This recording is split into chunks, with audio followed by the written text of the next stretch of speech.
Welcome. Thank you so much for coming to one of our DSI distinguished lectures today with Ben Recht. Before I say a few words about Ben, I just wanted to highlight the fact that we have this longer series, and our final speaker for the year will be in a couple of weeks with John Overdeck. And I hope you can attend to that as well. So Ben is a celebrated and highly accomplished researcher. Has done lots of exciting things. I was looking at his website, and the thing that I think really is his most noteworthy accomplishment is the fact that he was a UChicago math bachelor's student here. And the website doesn't say... We've never been the same since. Your webpage doesn't say when, but you were class of 2016, right? Sure. Yeah. Happy your anniversary, let's go.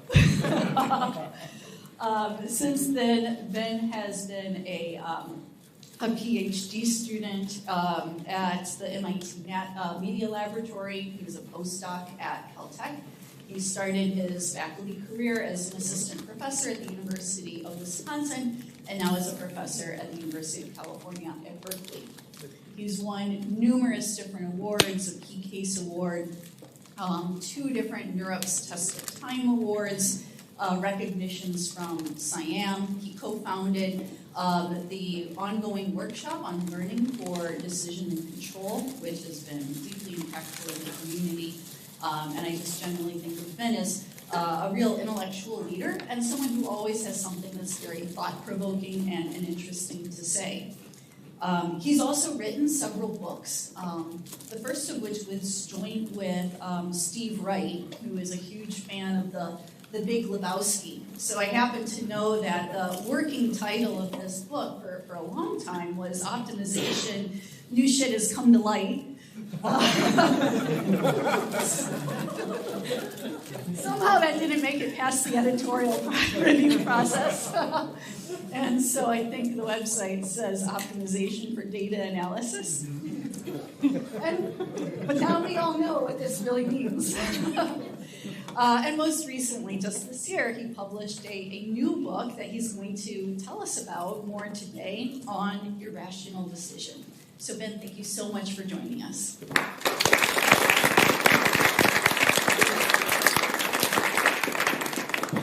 All right, we're going to try room acoustics. How's it sound? Great. It saves me, because I feel like mics steal my mojo. Also, when I try to use one of these, I just turn to Chris Rock, which we're not going to do today. That was fun. Yeah, this is the beautiful cover for my new book. I'm probably most excited about the cover. That means I did a good job. I'm actually very excited about writing this book. This is, it's hard to describe how I got to this point. This book has no equations. And it is a book on the history of automated decision making.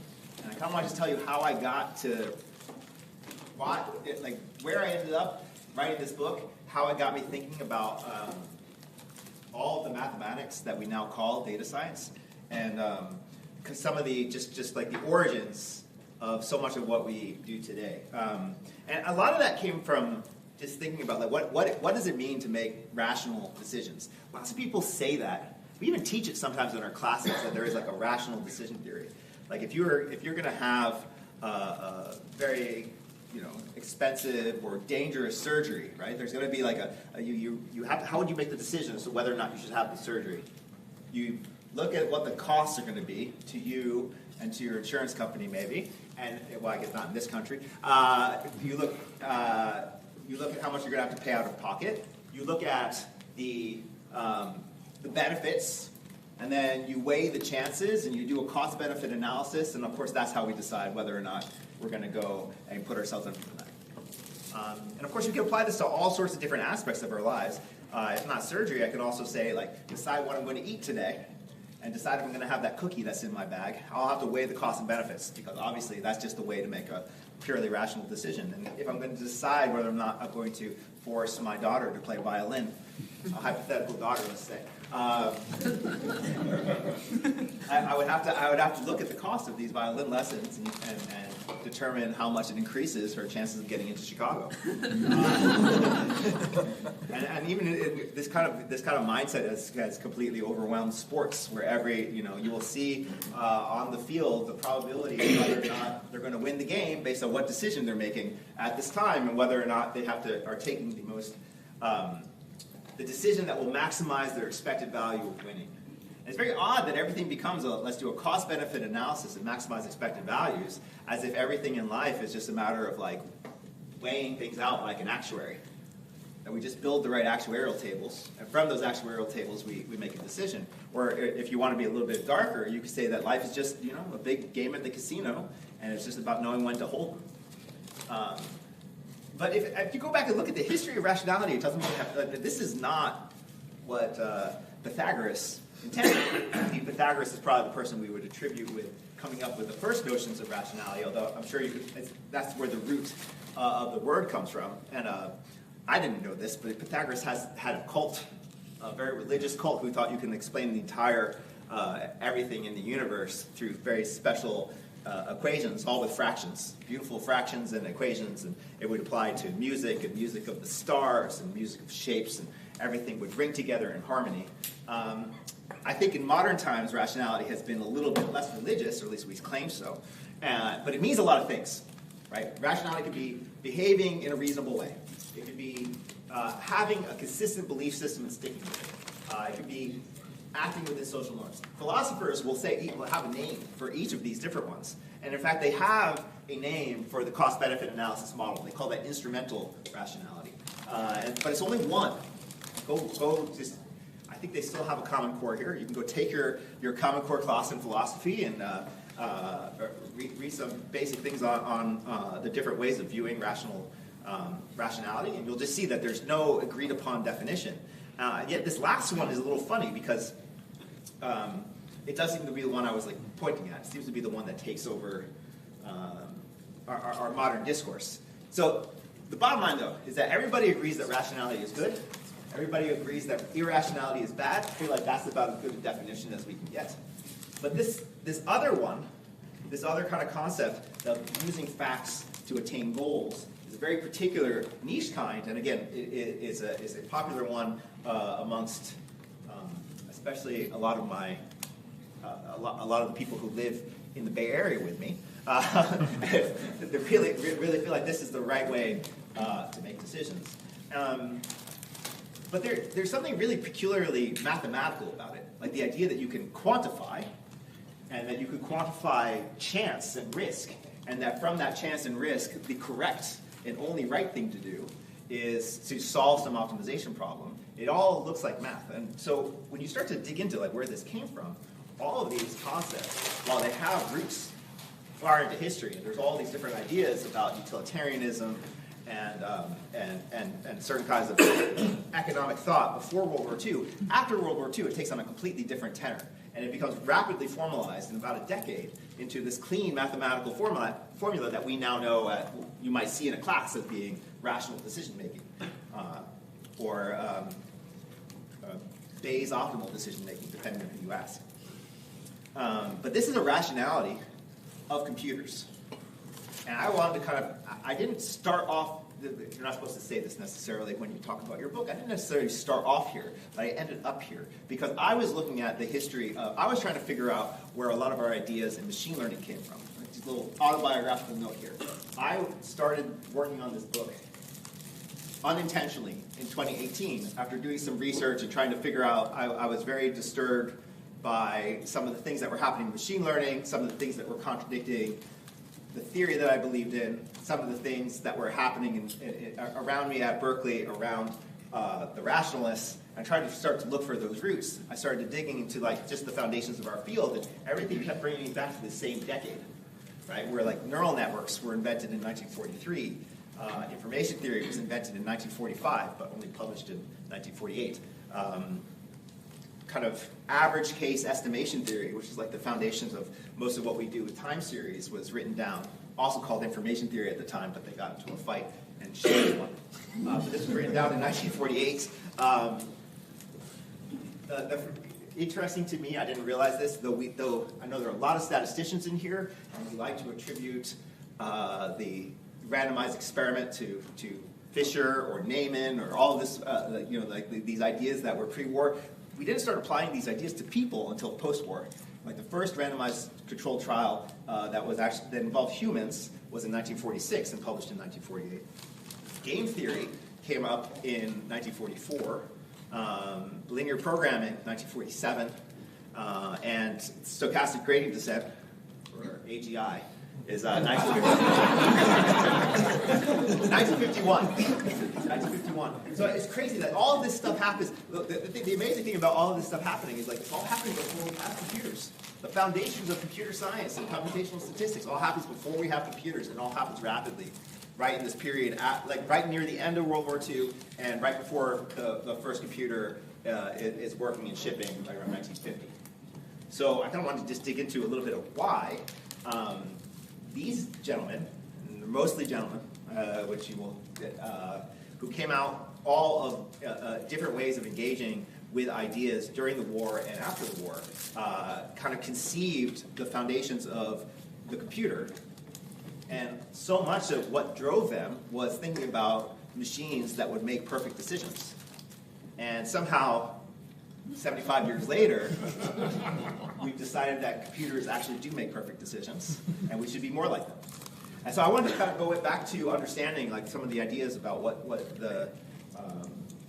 people like Wiener and Danzig and Bradford Hill and Claude Shannon and John von Neumann were thinking, and what actually led to their developments of these ideas, and to kind of see how you can sketch these mathematical ideas that would lay the foundations for what we would end up doing computationally. So the way I sketched this out, the pillars of mathematical rationality that we kind of built up after just kind of like in the embers of the World War II was this weird rationality of the computer. And this book kind of digs into the math of it, the history of the math of it. So I have 4 chapters, 4 pillars, 4 chapters. I'm only going to tell you about one of them today. But the first chapter is about optimization. The second chapter is about game theory. The third chapter is about randomized experimentation. And the fourth chapter is about statistical prediction, because I didn't want to write AI. But that fourth chapter is mostly about the history of machine learning. And what's amazing about all of these different pillars is like you find these niche cases where they are just remarkably powerful, which you could expand upon. However, as you move away from them and try to make them universal, you quickly see that they are, you quickly run into the places where maybe you shouldn't be applying them. And this book is all just about like where are those sweet spots, and maybe where are we stretching the limits of the capabilities of these algorithms. So today I'll give you a quick run through of this first one, and then kind of tell you where the book ends up. So let's talk about optimization a bit. I like the optimization chapter because, again, in my past life I was an optimizer. I've always been kind of a bit obsessed also with optimizing, especially even in my own life, and I think you learn a lot by just tracing through the ideas of the theory of mathematical optimization. And what's weird about mathematical optimization, I mentioned this before, if you think about where historically mathematical optimization comes from, you might associate it with maybe even Newton, or at least Cauchy. It's an old idea. But there was something very important that happened in World War II. I think anybody knows this, actually, is that if you want to solve a optimization problem with more than 2 variables, you probably need a computer, unless you're really into pain and calculation.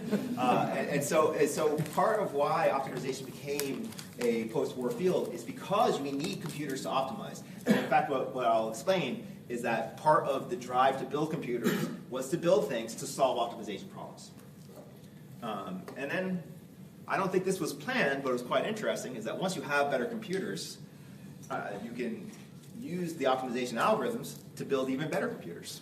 And so there's this constant feedback loop that kind of led to where we are now. And I'll kind of go through a little bit about how that came to pass. So modern mathematical optimization starts with this gentleman, George Danzig. He was, in World War II, was a data scientist for the Air Force. He tabulated all sorts of different facts and tables and tried to help the Air Force generals make different decisions. And he came away very frustrated with what people would do with his data. He thought everything was just kind of ad hoc and at the whim of expert judgment, and expert judgment was just the generals involved. And he would have this idea, he'd have this problem that he would bring people data, and he would immediately see that he would ask them questions, and they would conflate means and ends. And he wanted to decouple these. So, for example, I don't have to read the whole quote. I just put the whole quote up for context. But if you ask someone in the military, what's the goal? They say the goal is to win the war. They say, how do you win the war? If you ask a Navy guy, he said, we're going to build more warships. If you ask an Air Force person, they say, we're going to build more bombers. And so now you say that the means itself have become the objectives. And that just created these rules that he didn't feel were particularly principled. And this quote at the end, which comes from a reflection of Danzig in 1982, is really the key one, is that if you can state general objectives and find optimal policy solutions under those rules, then this is a completely revolutionary development in planning and decision-making. So Danzig figured out this amazing algorithm, which is called the simplex method, which I don't think we teach to anyone anymore, but we should. You? He's nodding. So we should. We force them to do it by hand. No. Well, when I first taught linear programming, we still forced people to do them by hand, at least for a little 3x3. And I think it's good, because I think you should do it by hand once to know why we never do it again. But he presented this at a workshop on econometrics at University of Wisconsin in 1948. And immediately he was saying that this is the reason why we need to build better computers. At the time, Danzig was a program manager at the Air Force, and he started throwing money at people who were developing new computers with the express purpose of being able to design these kind of optimal plans. And that's why they were called programming. It wasn't programming like we think about today. Obviously, there's no computers. It was programming in the sense that I'm going to make a list of things that we are going to do to achieve whatever goal we set out to do. Quick side note, Harold Hotelling, apparently, in the middle of Danzig's talks, apparently Harold Hotelling was a very imposing, very large person, and he yelled at him, "The world is nonlinear, this stuff is useless." And von Neumann replied back with something that's very important and kind of like a running theme with this talk, is that if you have an application that satisfies its axioms, use it, but if you don't have that application, then don't. And this really just seems to be the key. When exactly you have to engineer your systems to make sure that the axioms of those optimization problems are true. And now the question is Hotelling right, there's no applications, or is von Neumann right, that we could find some good ones? We all have vested interests. So the first application actually is fascinating, and I think highlights a lot of the pros and cons of the optimization mindset. Let me step back before I tell you how we get there. So now we're just going to jump back to the early 1900s. Before 1910, we didn't know what vitamins were. And now we take vitamins for granted today. Actually, I feel like sometimes we feel like vitamins are like crank pseudoscience sold to us on Instagram, but they're very important, because if you don't take vitamins, you get sick and die. So how many vitamins do you need? It wasn't clear, but at the time, there was no conception of the idea that a monotonous diet that doesn't contain all of your food groups can actually lead to illness. And so there were all sorts of different diseases, which now today only happen in impoverished regions, like scurvy and beriberi and rickets, that would only be caused because your diet was not containing a proper set of nutrients. And those nutrients we now call vitamins. And it's amazing that by all these diseases that were causing all these horrible conditions could just be fixed by getting people to eat stuff. You didn't need the miracle cure was eating more brown rice. The miracle cure maybe was having some oranges. And the discovery of these things, these chemicals all happened between the 1910s and the 1930s. So now you have this issue. We've discovered that it's important for people to eat a balanced diet. You have to communicate that back to the population. And so the USDA started to make that transition starting in the 1920s. If you look at the first USDA guidelines, which I think everybody has seen, now we all know the nutrition facts that tell us our percentage of our daily dietary allowances. We started trying to do this in about 1917. And there was no consideration of vitamins in that early document. And it wasn't until Hazel Stiebling joined the USDA in 1930 that they tried to add this in. Stiebling was a chemist, was actually trained in chemistry. And so much of the early work on vitamin theory was about organic chemistry. So she's actually, I used the term dietary alliances 2 seconds ago, but she's the person who invented that particular phrasing. And she worked with her colleagues there to put together diets that were affordable at different income levels that would actually cover your bases for which vitamins, would cover all your bases for all your vitamins and your caloric needs. And she was doing this during the Great Depression, so she had to be cost conscious. So this is the lovely illustrated cover from 1933. Don't go up to read all this, we'll just highlight the important bits. She highlighted very importantly that cost alone is not the only factor here. You need nutritive value and cost have to be considered together. And that families with different amounts of money should go and look at different pages of the book, and that they have a minimum cost diet in addition to other ones that would have for people with perhaps more resources. So if you just want, I can share these with you later. That, they have milk, all sorts of vegetables, eggs, poultry, this stuff that you should, reasonable things listed out. One on the second, which is supposedly minimum cost, that's the second column there. The minimum cost diet was about $100 a year for a person, and that's in $1939. So a little bit more today, but but still, it's I don't think it's that much more. I think we're talking about $2,000 a year, not crazy amounts of money. Come on, clicker. There we go. Now, George Stigler, who Professor Stigler might know. George Stigler read this report from the USDA and he had some questions. So I don't know if everybody knows who George Stigler was. He was a professor of economics here. He got his PhD also from Chicago, and he is famous for a variety of things, including inventing the term regulatory capture. He was not necessarily in favor of kind of paternalistic government recommendations. And he said, look, this diet that you put out here, I don't care what you say, this is definitely not minimum cost. He wrote a very famous paper called The Cost of Subsistence, which is an absolute joy to read, whether or not you agree with the politics. So what Stigler put together was a list of what the actual recommended allowances should be. I do not understand how they figured out that a person weighing 154 pounds should eat 3,000 calories. That seems excessive. It is what it is. It is what it is. A lot of these allowances, the way that they figured, I don't know the calories one. I know how they figure out the other ones, which is that you would measure how much goes in and how much comes out, and then that difference is how much you need. So there you go. And then usually you multiply it by 2 just to be safe. I know we don't do engineering at Chicago, but that's what I've learned in my time at MIT. So Stigler got a list from the Department of Agriculture of a bunch of different products, 77 different foods, and all of their costs, their calories, and all their different nutrients. You can zoom in here.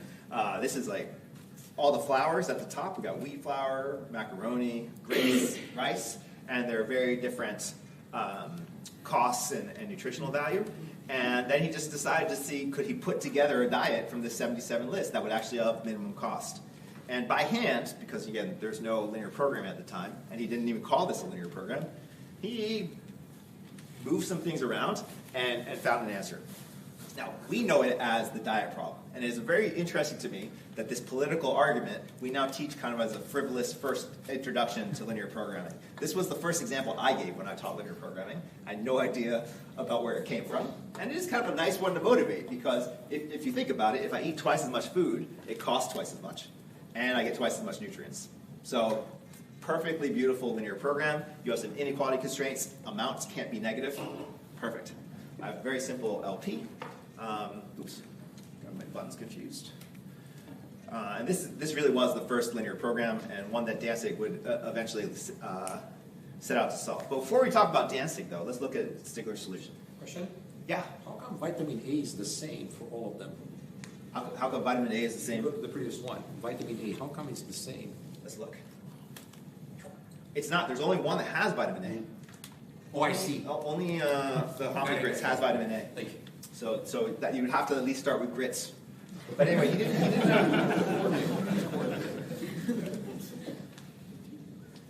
he managed to find one without grits. This was his diet. So just with these 5 ingredients, cover your bases. It costs about $40 a year, which is 2.5 times less than what minimum cost is claimed. So, and he did this by hand. So if you want to just translate that into our daily quantities, this is a pound of flour a day, 2 ounces of evaporated milk a day, 5 ounces of cabbage, spinach, 5 baby beans. That's a bad smoothie.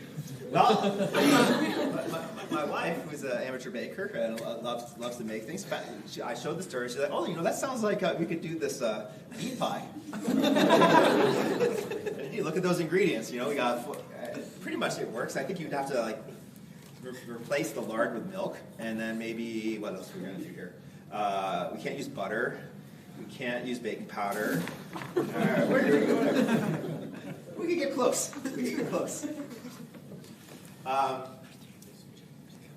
It is kind of funny, right? I mean, I think this was a lesson quickly learned.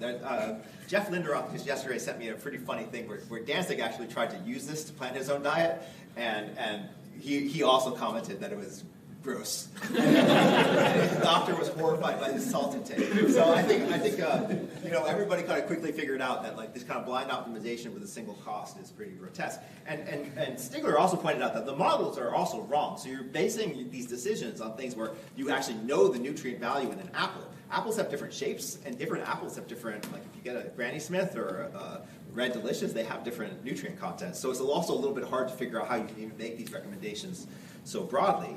But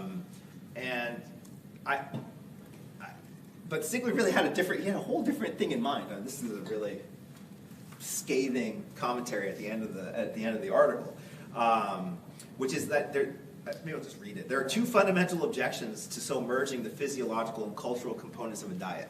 The first is that particular judgments of the dietitians as to minimum palatability, variety, and prestige are at present highly personal and non-scientific, and should not be presented in the guise of being parts of a scientifically determined budget. That's kind of the important thing that he was arguing here, is that by putting forward, it's interesting, by putting forward a government recommendation, you're kind of stepping on people's own personal ability to choose what they think is palatable and what they think they could find.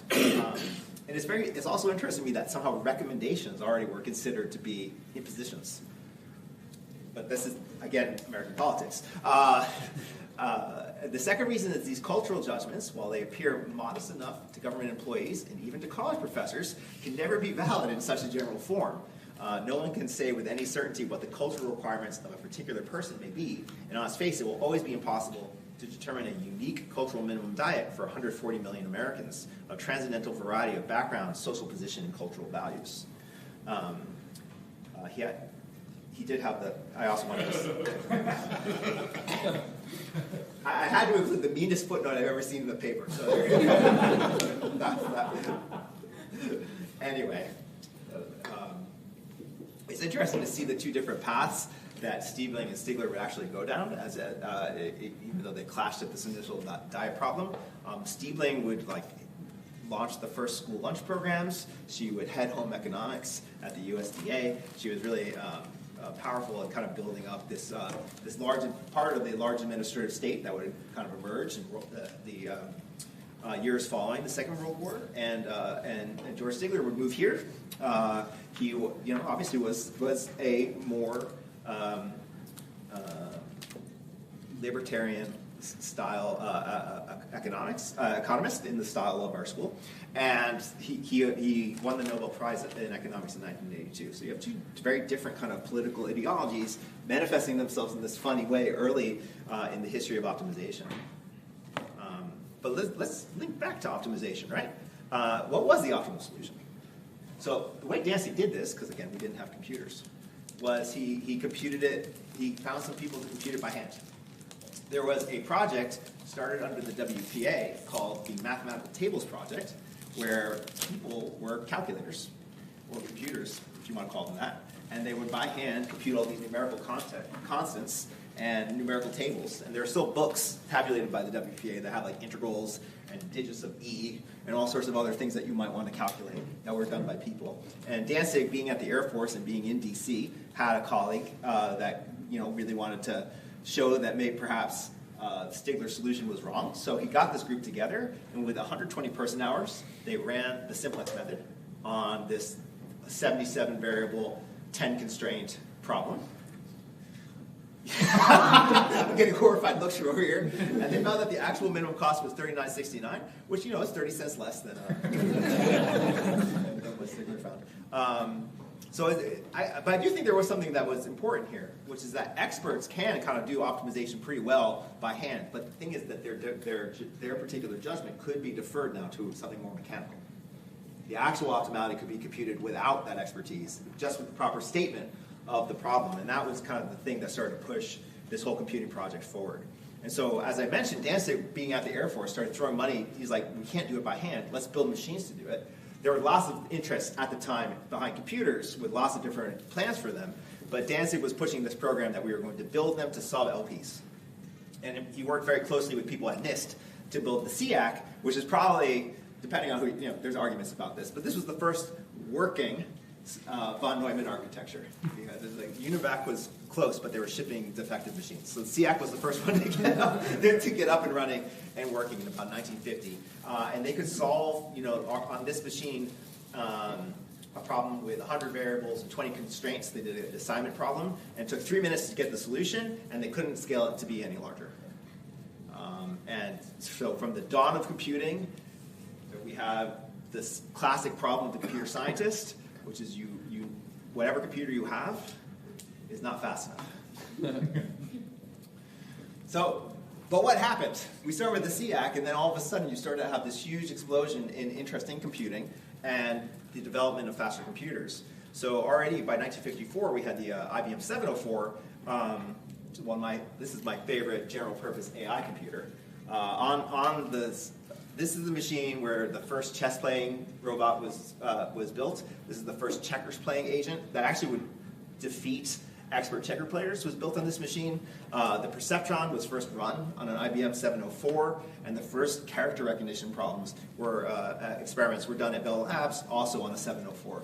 So pretty cool, very early stuff. The 704 could do 12,000 floating point operations per second. That's not many, by the way. It's not many. And then at the RAND Corporation, they developed a bunch of some of the first things that will look familiar as like programming languages for mathematical optimization. And now they can start to really push the limits of things, get up to 255 constraints. And in the report I read, it said virtually unlimited variables. I'm not sure what that means, but more than 255, I suppose.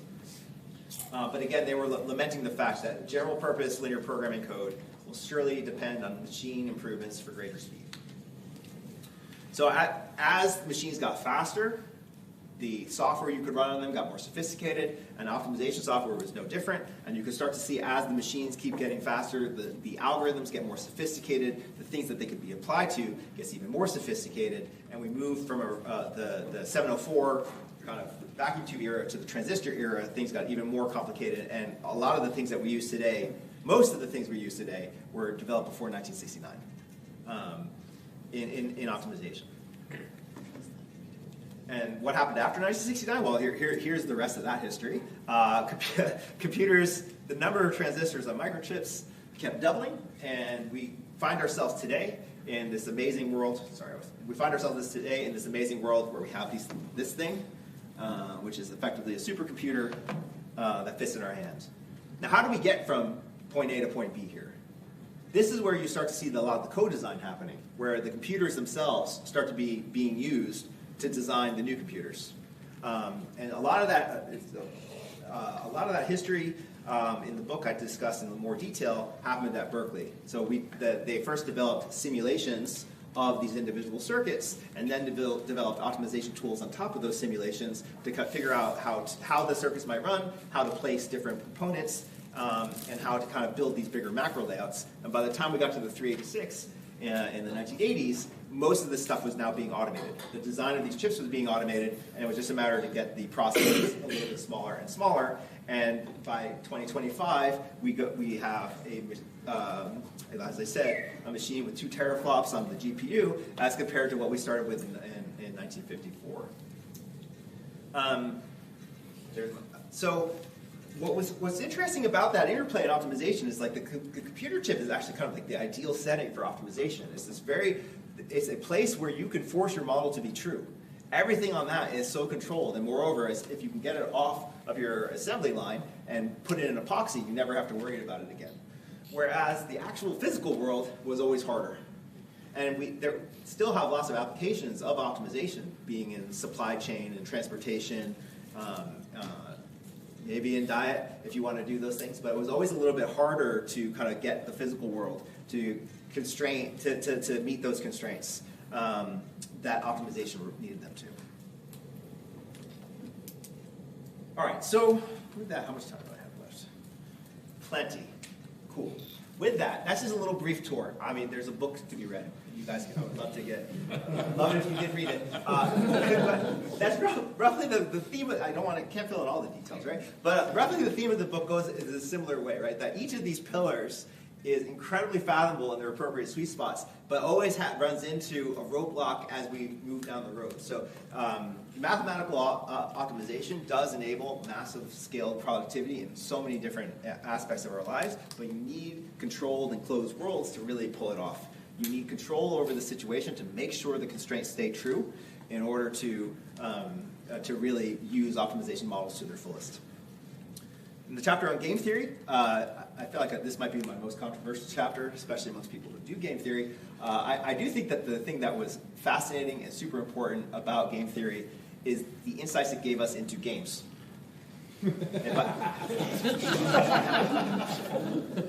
I strongly believe that that's important, and I think that games are a huge part of what it means to be a person, and so it's a huge part of what we do engage with, and there's nothing wrong with building incredible chess engines or poker engines or Go engines, and we learn a lot from that. On the other hand, it has nothing to do with human behavior.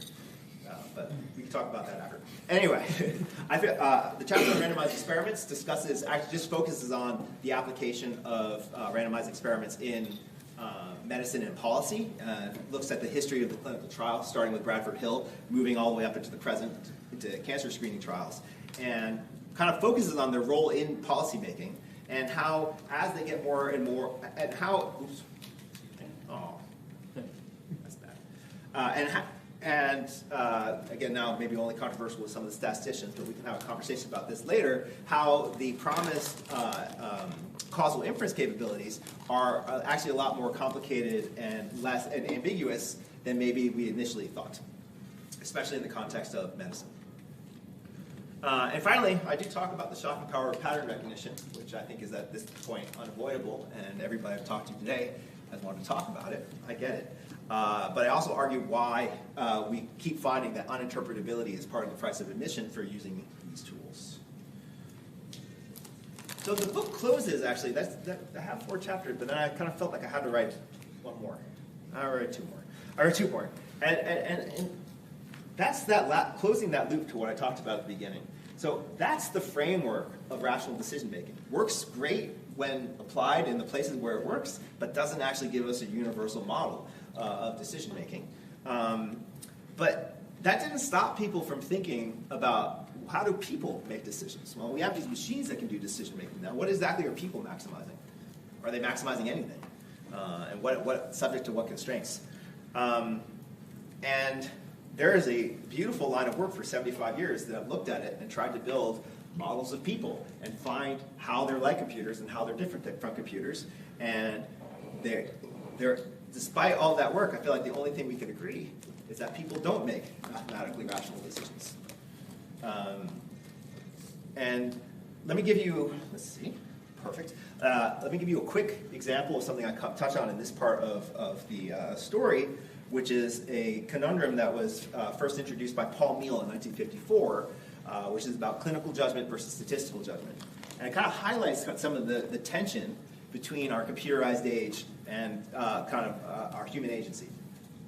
So Meehl asked this one question, which I think is nice and succinct, which is given a decision problem with a small set of possible outcomes and a fixed collection of data, what is better at making predictions? Building an actuarial table of what's happened in the past and using that to predict the next step, which is what this model I introduced at the beginning, or having humans use whatever judgment they want to bring to the table. So statistical prediction or human judgments. Just to be clear about what I mean here, you need a fixed set of, the goal of the problem is to predict the outcome of your intervention, and that you have a small list of possible outcomes. And you have a small list of actions that you can take. And the data can be anything that's machine readable, as long as it is machine readable. And so we could just leave, that is different in 1954 than it is today, as we all know. But Meehl had in mind things like interviews and questionnaires and multiphasic tests and what have you. Actuarial prediction is just what we would call statistical prediction. So it's machine, that would call it machine learning or statistical prediction or pattern recognition or AI.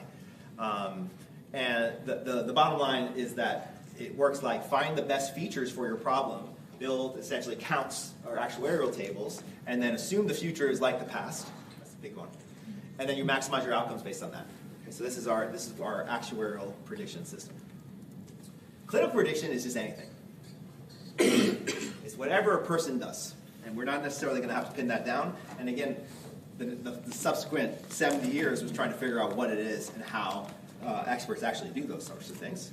But it's certainly not formalizable by an algorithm. It's whatever's up in your head. And what Meehl found is that under these very strong requirements, the statistical methods seem to always outperform the clinical methods in every single example he looked at. Once we have this well-posed, machine-readable data, everywhere he would look, you would just see the statistics would be better. So he has this long list of evidence. He goes back all the way to the 1920s and finds studies on recidivism where he was finding that the just simple statistical rules, really simple mechanical rules, were outperforming prison psychologists and judges by a wide margin. He found Sarban, who was a psychologist in the 40s, found that like these tools were far better for predicting success in college and also for doing certain evaluations with psychiatric patients. And this would just keep continuing. Meehl would say in 1986 that there's no controversy in social science that shows such a large body of qualitatively diverse studies coming out so uniformly in the same direction as this one. I don't think he's wrong. It's like social science has no share of reproduction crisis. This one is very reproducible. And you would see like later meta-analyses would also find that no matter how you look at it, that you would find some kind of win for statistical prediction. But so why? This kind of gets us again. The question is really just how do you evaluate decisions about individuals? And you evaluate them by you take the outcomes and report the average. Right? We look at how often does this one get something correct? How often do I make the correct prediction about whether or not we should do a surgery? How often do I make the prediction about who should be going to college? How frequently? I look at an average hit rate. And so the decisions about individuals are only evaluated with averages. And it really doesn't matter what cost much. We're really bad at coming up with things that aren't just evaluating some kind of average. But once you've done that, we've kind of cooked the books. If you ask what is best and you evaluate people on average, then what else could you do but statistics? By definition, the optimal thing is a statistical prediction. And so I think that's the weird decision. As Meehl would say, that no matter what, the actuary is always looking over your shoulder. And it's because of this metric that we've built. It's by setting the evaluation that we've kind of determined that statistical is the best. Now, look, statistical judgment can be better than expert judgment, especially in these cases. But we have plenty, it doesn't mean it's a panacea, right? You could still mess up statistical prediction.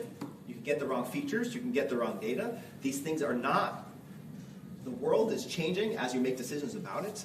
And the future is not usually the same as the past. And then there's also human cost in the loop. You can't actually build statistical tables for every single decision-making problem you want. And if you try to, you end up in the situation we get often at the doctor's office, where you just have the Epic system beeping at you every 5 minutes to tell you to do something else. Right? So it's really hard to actually figure out how to have statistics for every decision problem. So I think that this is one of these weird things where there is this odd interplay with how do we use the fact that sometimes that statistical decision-making can be better, with the fact that it exists in the more complicated human world, which can't always just be bucketed into clean statistical tables. Let me skip this. So I think just to close, and we'll wrap here. How we think about Meal's problem, and in general this problem of human decision making, and how humans differ from being computers, it really just depends on a matter of framing. And when I look at the people who have thought about how people should be or shouldn't be like computers, usually they put them somewhere on these axes.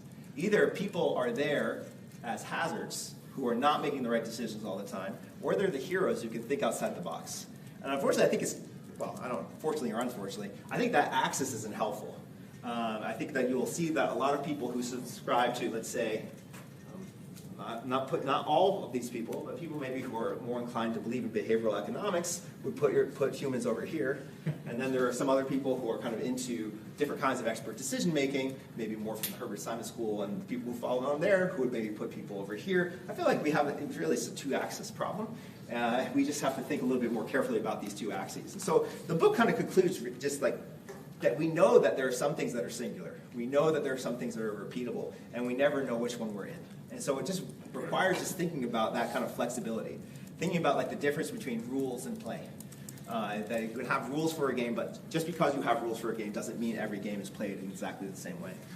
Thinking about the difference between, I like this one, this is a distinction by Joseph Weizenbaum between deciding and choosing. And so Weizenbaum wrote a really beautiful book called Computer Power and Human Reason, where he articulates, again, like people, all of us, we have a set of values and we have a society that we commit to, and from that we can choose what we do.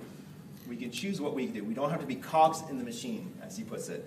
And I think probably the most important thing that we probably have to think about as we move forward into this uncertain future where we think we're going to offload every single decision in the world to a computer is that people who aren't happy with that can choose to do something else.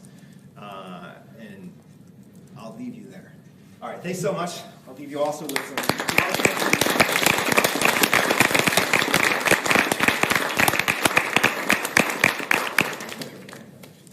So is your perspective that human intelligence is it's either not fundamentally a computational process that's informal, or are you saying that it is, but it's so complicated that we can't hope to formalize it and replicate it? I think we built computers. Okay, let's put it this way. In the 1600s, every single system in the human biome was a clock. Right. In the 1800s, every single system was a steam engine. Right. And now every single system is a computer. It's a mirror, right? I think we use technology as a mirror on ourselves. And it's just a funny mirror. This is not particularly new. Like, the computer is new, and that's why we see it. But the fact that we use technology as a mirror is not new.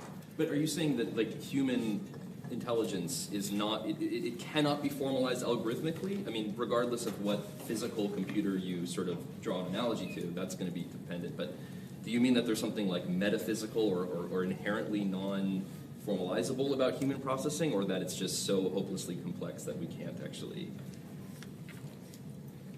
I feel like it would be presumptuous of me to say either way. I feel like we don't have to worry about it. I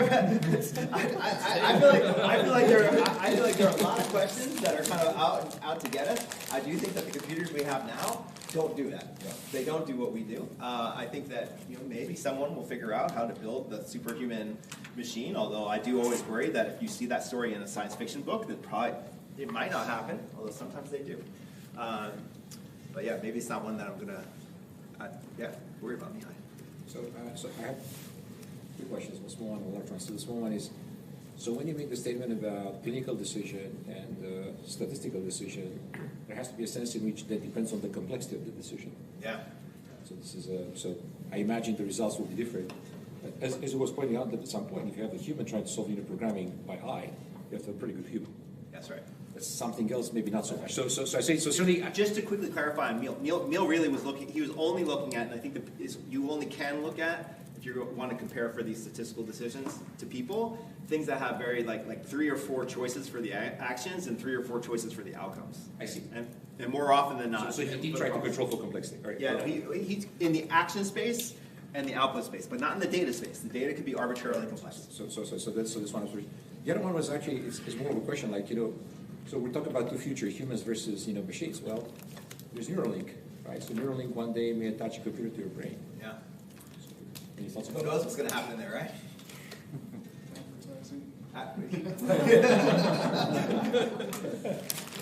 You're saying that once we get it. So actually, incidentally, so my wife is involved in that, and yeah, they have. Of course, they're working mostly with people who are prolific right now, but the future, one of their plans is to do something like that. Yeah. So, any thoughts about what that would be? How that would play out? I feel like it's. I don't know. I feel like speculating on technology that we don't have is hard enough that I don't even understand the stuff that we do. I see. It's funny that you're asking about Neuralink, because usually, so I met Elon Musk in 2016, and one of the more bizarre human beings I've ever encountered. He was telling us the story that the reason why we need Neuralink is to keep up with the AIs, because if we didn't, the AIs would kill us. And so we need the Neuralink because it has higher bandwidth. And then once we had high enough bandwidth to talk to each other that way, then we would be the masters. And I just feel like, I got it. Elon has a world that he can sell, that he will keep trying to sell. And it's obviously a world deeply inspired by a particular strain of science fiction. And some of it will come true, and some of it will tell stories retrospectively that it always has been true. And I think part of why I tried to get at this history is just to understand how things haven't always been true. It's sometimes good to go find these origins. Sometimes good to really see, like, okay, why did we start doing this? Okay, I see it here. And that's part of why I ended up writing this. Very, very from top. Makes me really want to read a book.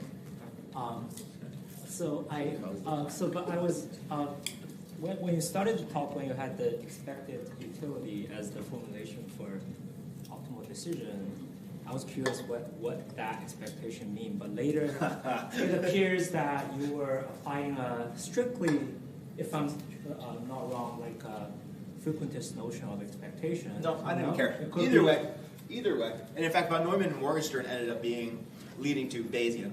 I don't care either. You could do either. I don't know if it makes sense if there's a frequentist interpretation of maximizing the expected utility, because I feel like that has to be Bayesian, because it's a question about. It could be on average, right? When you make a policy recommendation, you're probably thinking about outcomes on average to individuals from that. And a lot of machine learning nowadays was assessed based on frequentist expected loss, right? The thing that's always fascinating about that minimizes the expected loss that way. But that's different, right? That's minimizing expected loss in the past and hoping it works for the future. Right. Also fine. That's fine. That's frequentist. Yeah. I feel like this is also one of those tricky things. The frequentist Bayesian thing is much slipperier than frequentists and Bayesians want you to believe. I don't think that neither one works on their own, right? Like you can't, like the Bayesians can't escape frequency, and the frequentists can't escape making that's a process about belief. Anyway, we can talk about this more, but I think when it comes to human judgment and decision making, it does make a very big difference. I never care about what 10,000 other imaginary me would do and leading to an average outcome. I only condition on the information I have. So I think it does make a difference in the argument that you're making. Anyway. So yeah, that's fair. That's fair. I think the actuarial method, which is purely based on this connection between the past and the future, you never have to worry about what your interpretation of probability is, because that you would say would be technically frequentist. Fine. I'm okay with that. But yeah, but a lot of the expected utility theory does come out from the Bayesians. So I am indifferent. Everybody wants to use probability in one way or another and fight about what the right interpretation is.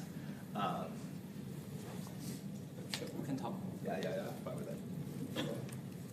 So I'm going to push back on something and a question related to that. Okay, So well, I expect nothing less. You characterized the last pillar, so the AI is just statistical prediction. But actually, if you look at current AI, it's getting further and further from statistical prediction. It's much fuzzier. And I'm actually wondering whether you think, I mean, if you say that the problem with the statistical prediction is it's rational, and the advantage of humans is they're not rational, is it a good thing that, I mean, should we make these, I mean, we've generally, you know, I mean, including you and me and many others, consider a system that's kind of not internally consistent, is not rational. A computer system is like flawed, right? We kind of made fun of these systems. So are you saying maybe that's actually a good thing for systems to be flawed in this way? Should we have, should AI move away from statistical prediction and be less rational and more flawed? Yeah, I agree with you that like the current instances are certainly doing things far beyond just statistical prediction, right?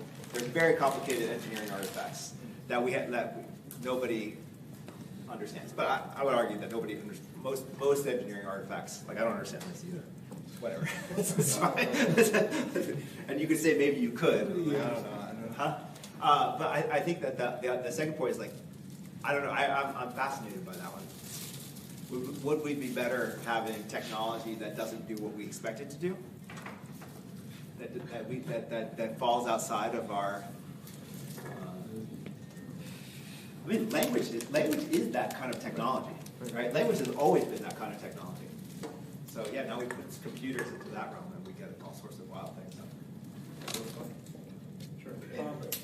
A lot of the early history of statistical prediction is actually hidden behind a classified.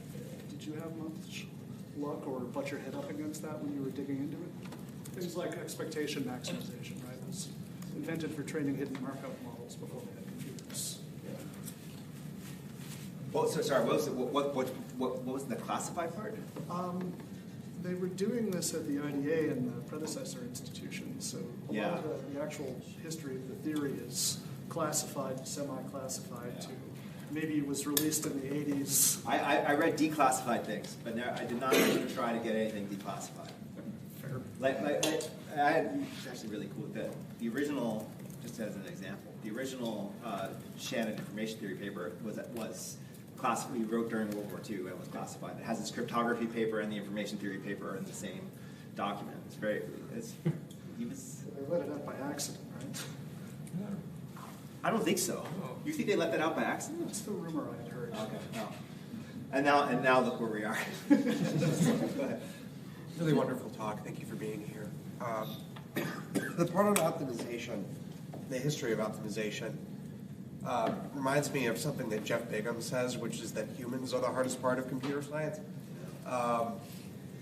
Your implicit thesis there strikes me as that our orientation towards computation as optimization has given us some wrong ideas about humans interact with computers. What do you think are a better set of ideas that can inform work in, say, human-computer interaction? Oh, and human-computer interaction itself? That's a great question. That's a great question.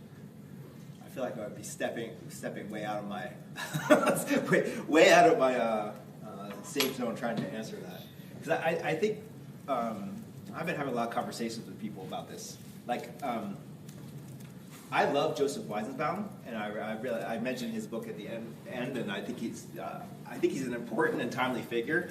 But I've been getting a lot of, like, he does have this idea that, like, everything you do is, or that these computers are always being designed to trick you, and that every person who engages with the computer is a fool and is being cheated. Right? I mean, that's the whole idea, is that Weizenbaum invented the ELIZA bot, right? So like one of his first papers is called How to Make a Computer Intelligent. And he was really invested in building these technologies to kind of refute artificial intelligence as parlor tricks. And he kept building them, and people were like, oh, that's amazing. He's like, no, it's not amazing. It's so scary. could never really get past that, and I do worry that a lot of the critiques of modern computation still do that. Like that was our whole thing with social media, is that like they built these systems to make you addicted, as if we don't have any agency. I think that's the tricky part. It's like how do we think about this stuff as that people are choosing to do this? Maybe that's not. I don't know. We can make value judgments about that. That's fine, but like rather than thinking that people who are spending all day long on TikTok are doing it because they've been fooled or duped or addicted to something. Does that change how we think about HCI to like moving forward and with this complicated ecosystem to think about it as, well, people are choosing to do this and maybe we have to offer them something better? I don't know. Thank you.